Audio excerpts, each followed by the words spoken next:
This podcast is a quest for well-being, a quest for a meaningful life through the exploration of fundamental truth. Enlightening ideas, insights on physical, mental, and spiritual health. The inspiration is love. The aspiration is to awaken new ways of thinking that can lead us to a new way of being well. Welcome to Body, Mind, and Soul Healing Conversations.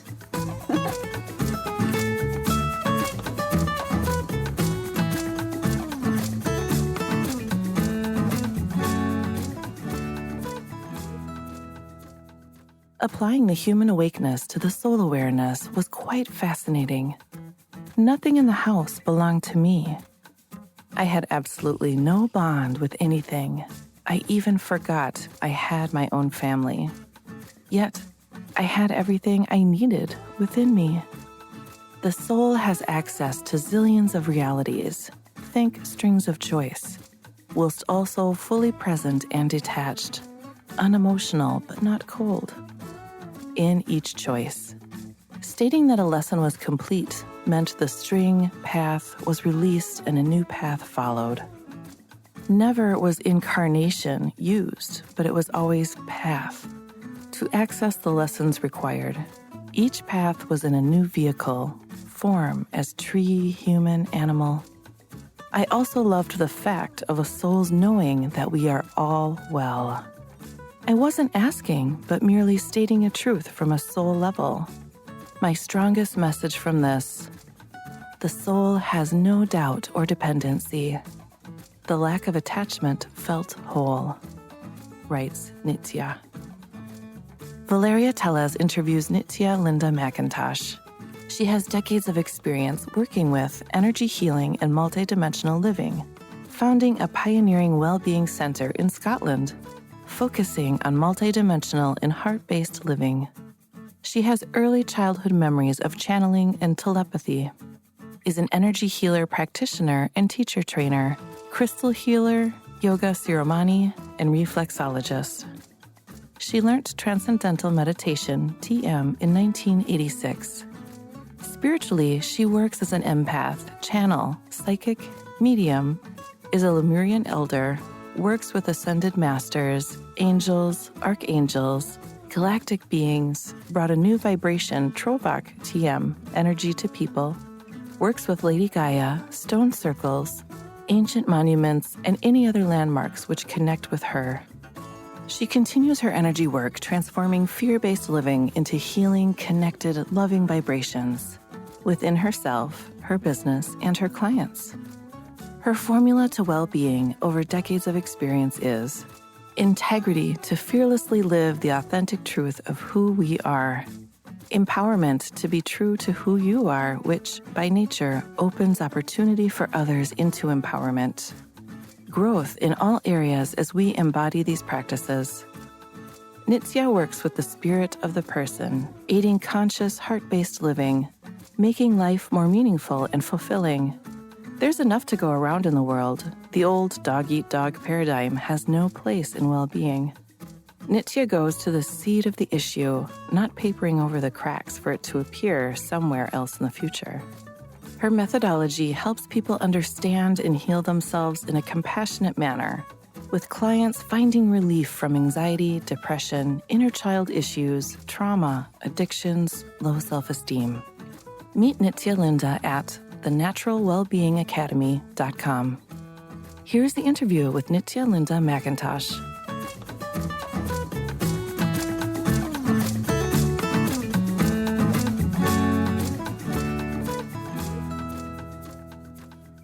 In your own words, who is Nitya Linda McIntosh?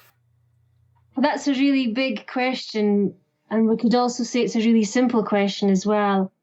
I am just, in inverted brackets, just a light walker traveling in a human body at this time in humanity. What makes it complicated, Nitya? I think we add lots of layers into it, don't we, that makes it complicated. We anchor a lot of really high energy and vibration and energetic imprints into the human body, into the thinking, into the feeling, into our interactions, into our relationships. And we just add more and more chords or connections or reasons and labels and limiting beliefs, addiction. We just pour more and more into the pot, when the idea is to pour less and less in and just continue to be light. And this is something we do unconsciously, most of it, right? Because a lot of that is programming, the way we have been taught and raised. Absolutely. Programming, conditioning, limiting beliefs. We'd have to be living under a rock not to have be impacted by things going on around us, to us, and from us. So it's almost like interesting paradox, isn't it? That we come here with this very light and open awareness of what this is, almost like ready to enjoy the experience. But then, we become somehow contracted. It's almost like contracting energy into this small space, this vast energy trying to fit a very small, tiny space of the me, right? Of the labels, as you said earlier, conditionings. Do you think that there is a purpose to that, to this contraction of energy and this holding on to so many limiting beliefs and behaviors? Is there a purpose? There is a belief in some schools of thought that Earth, planet Earth, Mother Earth, Lady Gaia is the universe's hardest training ground for species, for light. So to be on this planet as a human is almost like an honor, a ninja training to experience that contraction and to find purpose. We forget our purpose, so perhaps the journey is to remember the purpose again. And we have so many experiences to pull us towards our purpose or to pull us away from it, that it can either strengthen or, as you say, contract our energy. It's a fantastic journey. It's a fantastic experience. And the more aware of it we are, the more we can dance with it. It can be quite a difficult one at times. So that's the perspective I like to have, is that it's a really good training ground. I love this idea. It's a lovely concept, that idea, a vision that I have heard for so many of my guests. And I had my own share of believing in this being an experience of learning lessons. And it seems to me like that was dropped for some reason. I think the more something in me opens up to life as it is and embrace it all, the less it tends to believe in destination and stories. And it feels like very much like freedom, just being here now, and this is it. This is enough. This is fulfillment already. Yeah, we needed for quite a long time, we needed pain or contraction, as you said, lessons and experiences to make us dig deep, to find the light, to find purpose. And now we're really living in our heart-based energy, that we can let go of the catalyst of pain or the chaos to move us into better energy. And we can live a heart-based life now. We don't have to question it.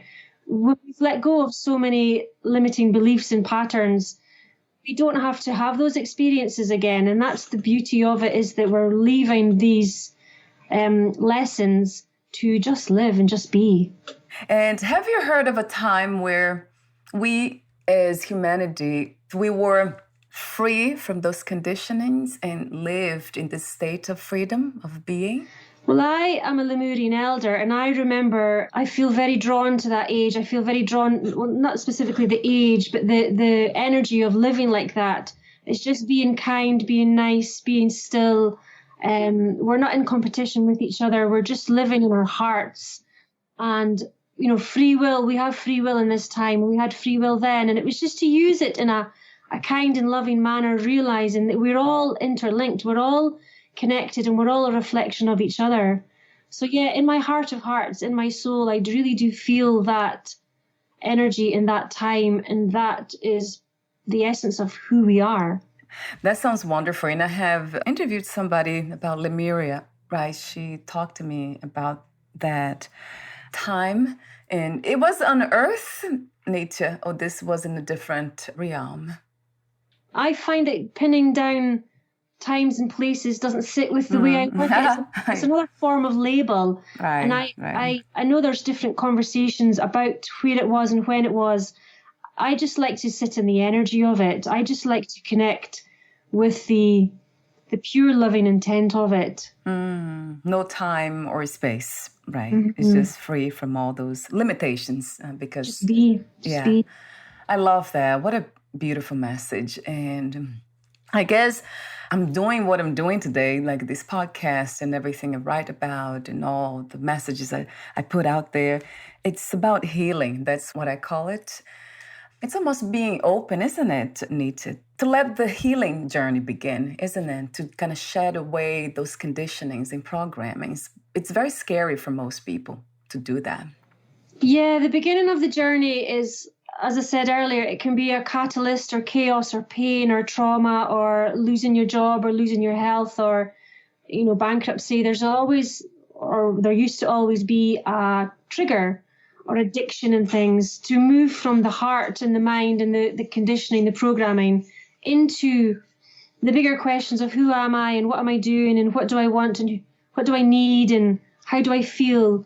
Yeah, it's taken some time to get there. But once we start on that journey, I liken it to a large stone rolling down a hill. And it's when a large stone is at the top of the hill, it's really, really heavy to move that large. If you had a stone the size of a house, it would be difficult to move. And that's the beginning of the journey. It's confusing, it's difficult, it's extremely heavy. And when that stone gets pushed and moved down that hill, it finds its own momentum and can actually overtake you. That you don't need to push it, you don't need to lead it forward or steer it. And once you start on this path of healing or energy healing or just living as energy, as heart-based energy, it has its own momentum and it moves out further and further away from pain. Do you believe in timing for these things to happen, to become open to healing? Or this is something that can be influenced? Are we all influencing one another to heal? Do you believe that? Yeah, I believe that we have karmic experiences, we have soul connections, we have triggers, we have catalysts, if you like. I'm actually very recently digging deep into this thought, and sometimes things happen for no reason. I had an experience a few days ago, and I actually was able to understand that this wasn't really my experience. I was just put in a place to help someone else with their experience. So we're leaving that energy where we are all playing out karma or anything like that. And sometimes it is, there's a myriad of timelines. There's a myriad of dimensions. We can be stepping in and out of any path at any time. Another question I have for you is, how did you come to do and be in this state that you are today? What was the catalyst to do what you do?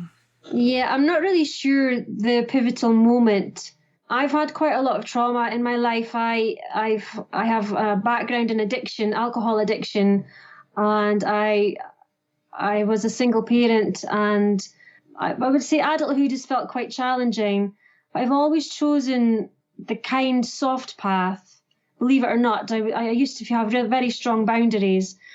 I wanted to help people. I actually started doing yoga, and I was meditating when I was in 1986 because I was being bullied. So my first experience was meditating. I think that's when I first discovered calm and discovered stillness. And then it led to yoga teacher training. And I became fascinated about posture and breath that led again to a deeper, more physical stillness. And then I studied reflexology because the whole reflexes in the foot are through the entire body.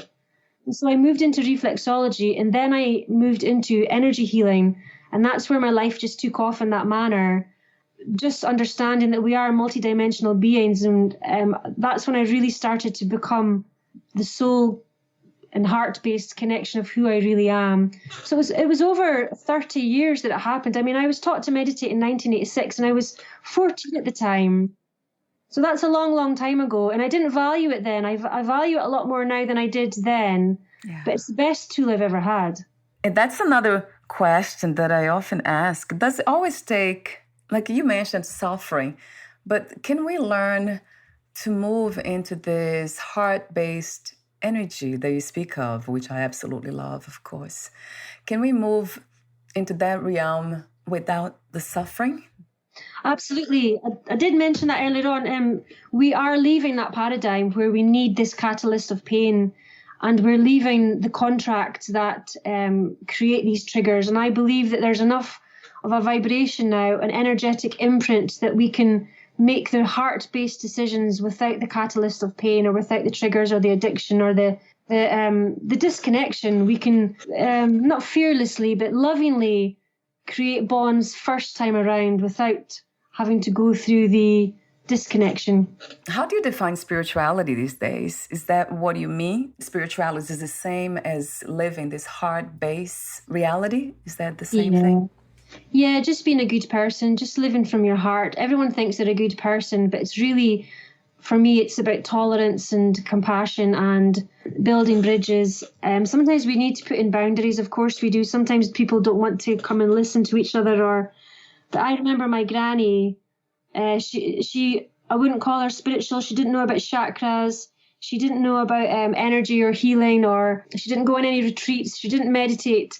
But her heart was the kindest, most loving, giving, sharing, compassionate heart I've ever met. It was actually an honour to be her granddaughter, and that's why I've mentioned her now. And I use her as an example of spirituality, just being a very good. When I used to phone her, and she would just say hello, and I would melt. So it's the energetic resonance. It's there, it can be felt. That's interesting. So some of us came into the human body, we're here, and we are able to avoid conditionings. That's what it sounds like with your grandmother. So she was not conditioned.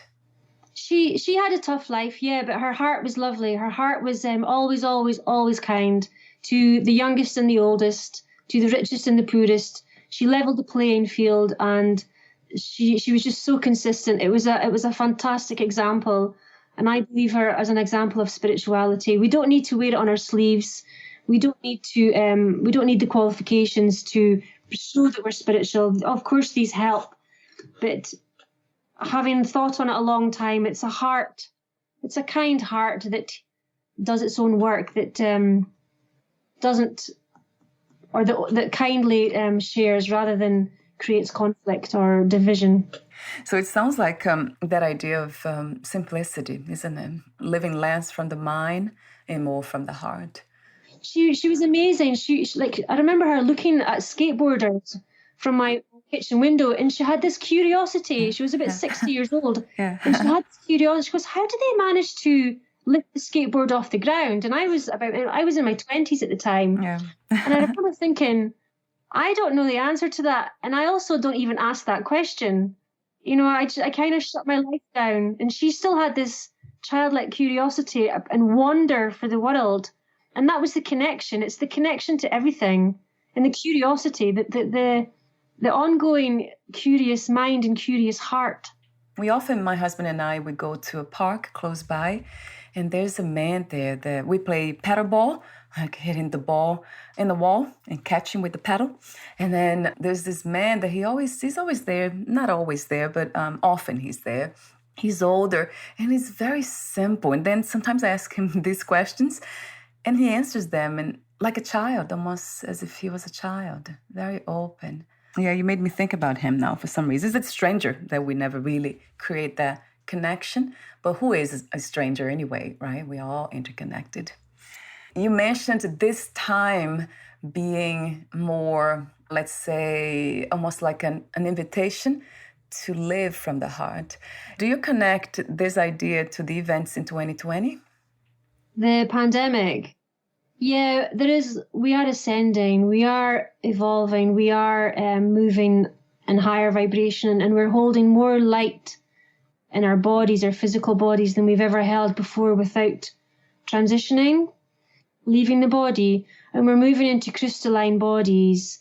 So this is a fantastic opportunity. I think we've all had challenges inside it since 2020. Again, the catalyst, and we've had to dig deep inside isolation. Or I was actually speaking to someone today. I got my hair cut, and she said, we were obviously talking about these people that never got to cut their hair or get their hair dyed when they were getting their hair cut, and they couldn't get to anywhere.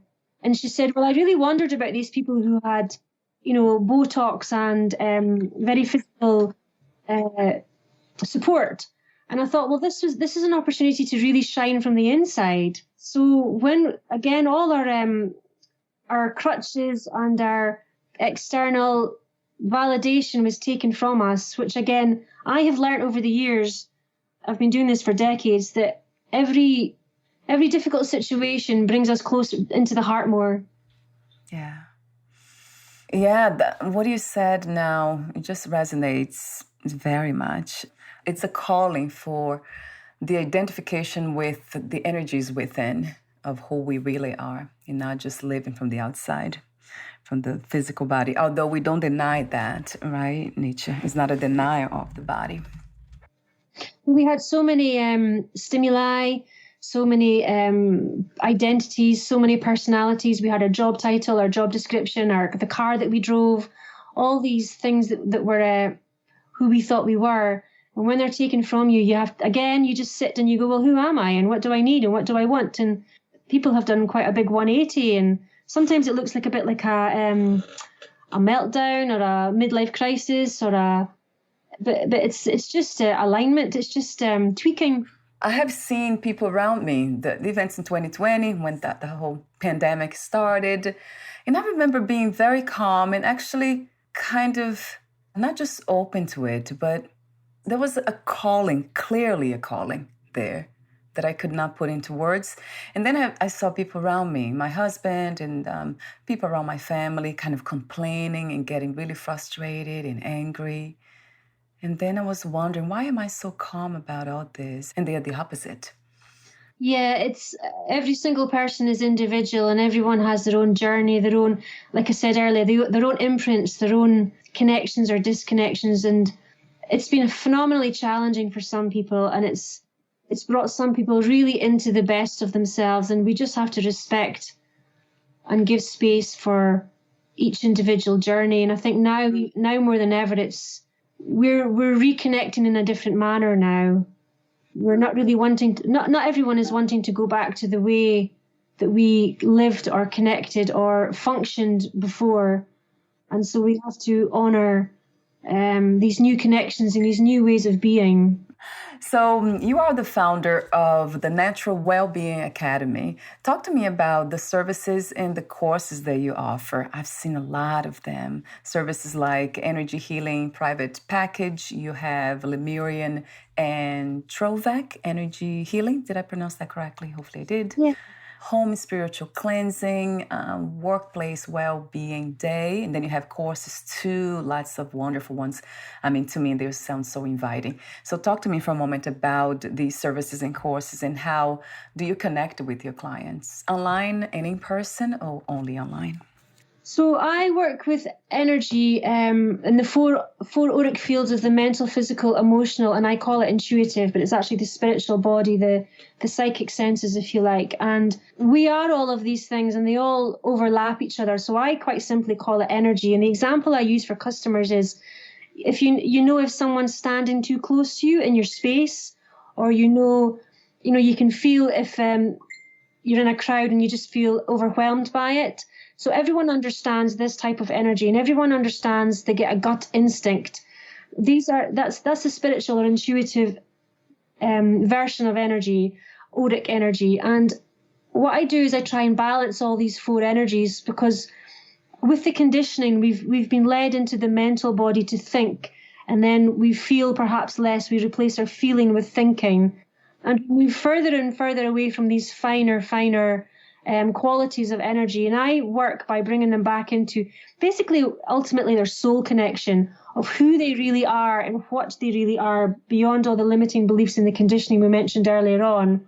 And what happens is, because the universe is unlimited, I can go anywhere in any dimension, and I bring in really high vibration energies and channel an energy called Trovak and Lemurian energy. And, I can work with angels, archangels, ascended masters, the dragons, or wherever we want to go, because everything is there for us: stone circles, earth energies, elementals.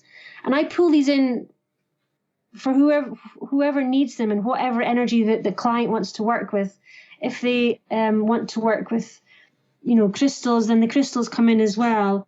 This can be done. It used to be done in person. I used to have a healing center, and I was doing it all day, every day, and really helping people clear a lot of blockages and helping them help themselves. I don't heal anyone. I don't fix anyone. They fix themselves. I show them the road and they get on that road. And just during lockdown, it's just been online or distant, so they can phone, and we have a phone conversation. And I ask them, what is it that's brought you here? And they'll tell me, and we'll chat about it, and we'll see what they want to work on. And we put the phone down, we hang up. I say, just relax, watch TV or read a book in your bed. Don't go driving, don't go doing any physical stuff. And I tune into their energy field across time or across distance, because we are timeless and free of distance. We are all one, so I can tune into their I am presence. And I heal and I rebalance. I heal their energy fields. I balance their chakras. I clear things layer by layer by layer that it could be this life, past lives, family blockages, or their beliefs, or trauma, or anyone that's hanging around, or anything that's hanging around that's not in their highest version. I only do it for the highest good. So I don't decide what goes. The I am presence decide what leaves. And I tidy them up, tidy their energy fields up as best I possibly can in that time. And they're happy, everything's balanced, their chakras are balanced. And I phone them back and we chat about it. And yeah, every single time it's actually a very humbling and touching journey to share with a person's soul. Share them, help them reconnect with that soul. And every time it's always, oh yeah, I never knew that, or yeah, that's absolutely right, or oh yeah, that's exactly where it comes from. And I go to the seed, I go to the source of the issue. So it can be 14 generations back, it can be, or it can be 12 different incarnations previously, or it can be you were the opposite sex in a previous life. And I just go to where it started, and I change that from a fear-based, trauma-based energy into a loving, healing, expanding, open energy. So I take fear-based patterns and turn them into love. That sounds fantastic. And I have had the experience, and I still do. I have a Reiki energy healer close to me. So I go there. I haven't been there in a long time now, but it's so powerful. It can be felt. I mean, as soon as I walk in the room, in the place, everything slows down. Yeah, it's wonderful to just really connect with yourself and remember that now is the most important time. Is that something that we need to learn to maintain the energetic balance on our own? Or we always need energy healers to help us? And another question is, what causes these imbalances, energetic imbalances, Nitya? Well, we are still healing. We are still coming out of the paradigm of pain or trauma as a catalyst to move into the heart. So the momentum is building. So more and more people are in the heart, staying in the heart, and conscious enough to do their own healing. We have waves of time where we do the healing ourselves, or we come together and we help each other. I mean, even a gardener is a healer, because they can be looking after the land, they can be healing Mother Earth, they can be providing beautiful flowers that somebody might smell and sniff, and their heart opens. So a healer comes in or a chef is a healer. If they make beautiful food with love, the love is in the food. So healers are in lots of hidden places. A nurse is a healer. And as long as we keep replacing all these fear-based patterns with love, then slowly and eventually we won't need to have so many healers in this manner. We're doing this dilution, so it's coming. We're getting there, and I just it's I think the new world that we're moving into is about heart-based living, conscious living, communities, and energetic connections. Energy, the way you speak, it sounds like very vast. It's micro and it's macro. It's absolutely fantastic. It's so huge, you just can't pin it down, and it's so small. It's like the universe in a drop. It's just fantastic. I love it. The universe in a drop. Yeah. There's something that I found on your website. One of the articles you wrote under spiritual. It's called Conscious Soul Embodiment, Times of Wholeness. It was channeled in October 2016. That caught my attention because the way you write, it's just so clear to me. You said, nothing in the house belonged to me. You're referring to the experience of applied human awakeness to the soul awareness. So you're describing what it felt like. So you said, nothing in the house belonged to me. I had absolutely no bond with anything. I even forgot I had my own family. Yet I had everything I needed within me. That is, it's just like, it really describes what this loving energy or divine energy is really like. It's everything, but it's nothing at the same time. It doesn't really attach to anything. And then you say, never was incarnation used, but it was always path to access the lessons required. I know. I remember that experience, and I'll never forget it. And I woke up, and it was almost like my soul hadn't gone to the back of the room again. And I was having a conversation while I was walking around the house with my soul, and I was asking questions, and exactly as you say, nothing but, and I was like, why did I choose this? And I was having a conversation that was just saying, well, you wanted this experience and you needed this, and then I was saying, well, but I don't need it, and it was so loud and clear I didn't even recognize my son. I didn't even know his name. I didn't have any connection. I remember making a cup of tea, and I said, why am I doing this? And they said it was a habit. It's what you do as a human. So it was all this programming, and it was a fascinating and wonderful experience at the same time. To know that you're everything, and as humans, we really play small. And it's not because when I say play small, we've chosen to be the whole universe in a human vessel, and we need to remember that we are the universe in a vessel. We can really power this up. We can really live in such great potential. I absolutely love this vision, this intention, this idea of having harmonious community, world community on Earth. And I often wonder, when I have those ideas and I really connect with them, like as you speak, it's like, wow, it makes so much sense. I would love for this to happen. But then I often ask, like, who wants that? Because, at the deepest spiritual level that we can imagine, we're already there. There's no really destinations to arrive at. So those ideas, they are coming from the individual contracted energy of the me, right, Nitya, that wants to see something to happen so we feel better, perhaps, as a separated wholeness, as I call it. Is that something that makes sense to you? Separated wholeness, that actually sounds really sensible. I can understand that, yeah. I think if we remember that we are the universe and we are taking part in the road, the journey, the path of the universe, then we can find, some people are supposed to be working with water, some people are supposed to be working with the land, some people are supposed to be building the grids in the universe, some people we all have a role in the grand scheme of things, and we can find our tribes or find our connections or find the interactions that work for us.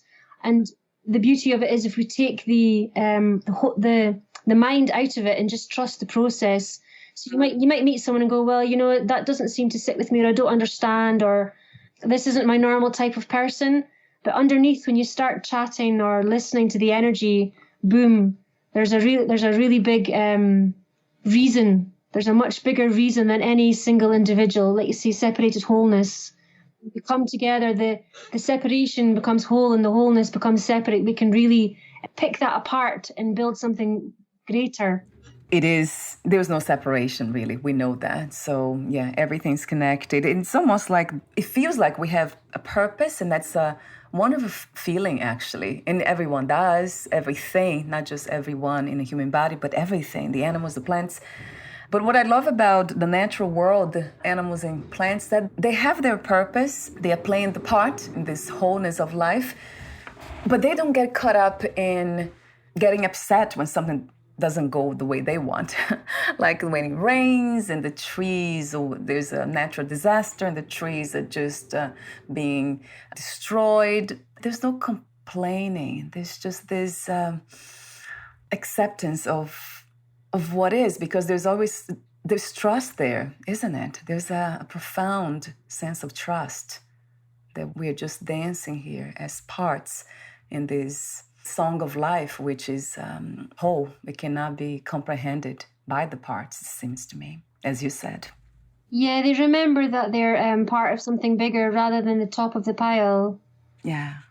They get really connected. They really stay. I wouldn't say humble, but they don't try and complicate things that don't need to be complicated. Yeah, that's what I was trying to get at perhaps, that we as human beings, being aware of this, then we are playing a part here, and it feels like a purpose that we have, but it's there's no need, as you said, for complication. It's just letting it go. It's this return to this sense of wholeness and trust again.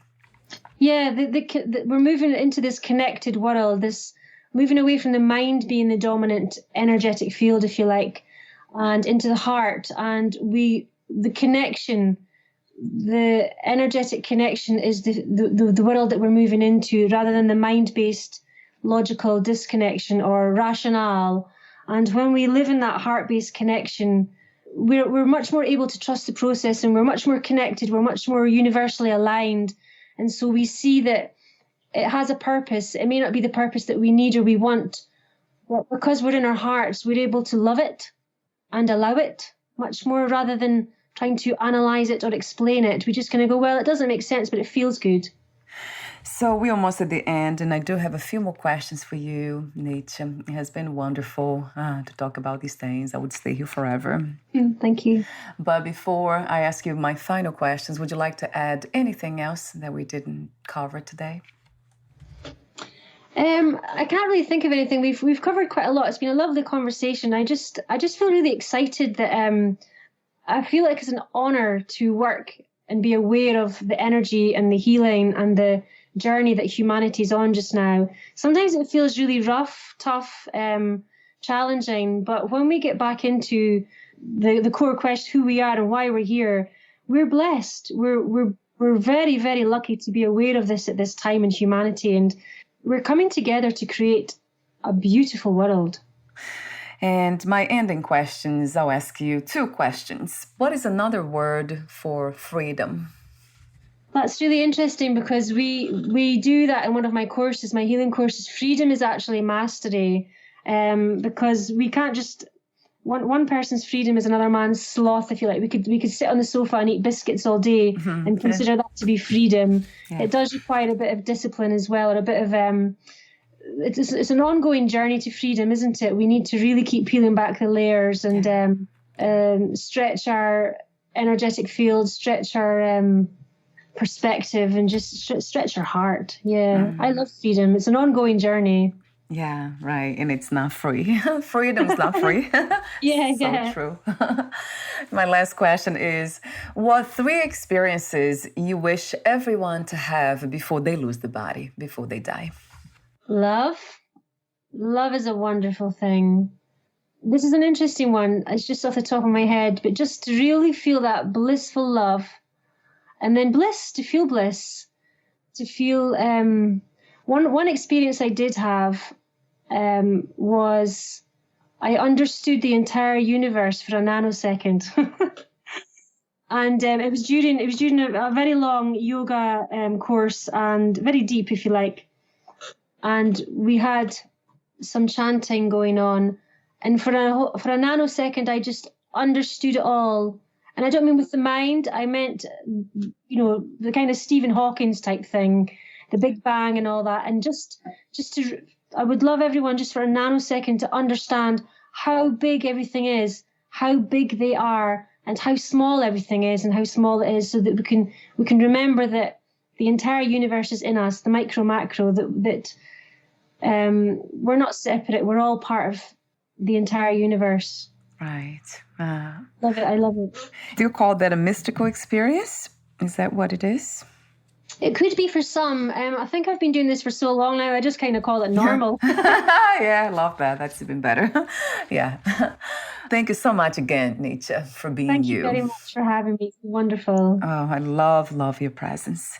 So before we say goodbye, where can we find more information about you, your services, products, and future projects?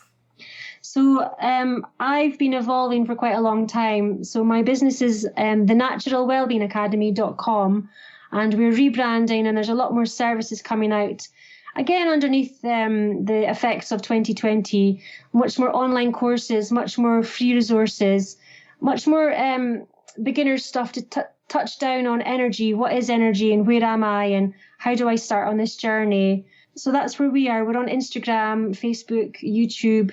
Much more videos will be coming out as well. So the Natural Wellbeing Academy, that's who I am. Wonderful. And I'll have the link on your podcast profile too. Thank you so much again, Nitya, and we'll talk soon. Brilliant. Thank you very much. Bye for now.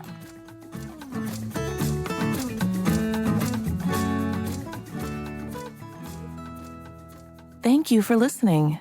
To learn more about Nitya Linda McIntosh and her work, please visit thenaturalwellbeingacademy.com.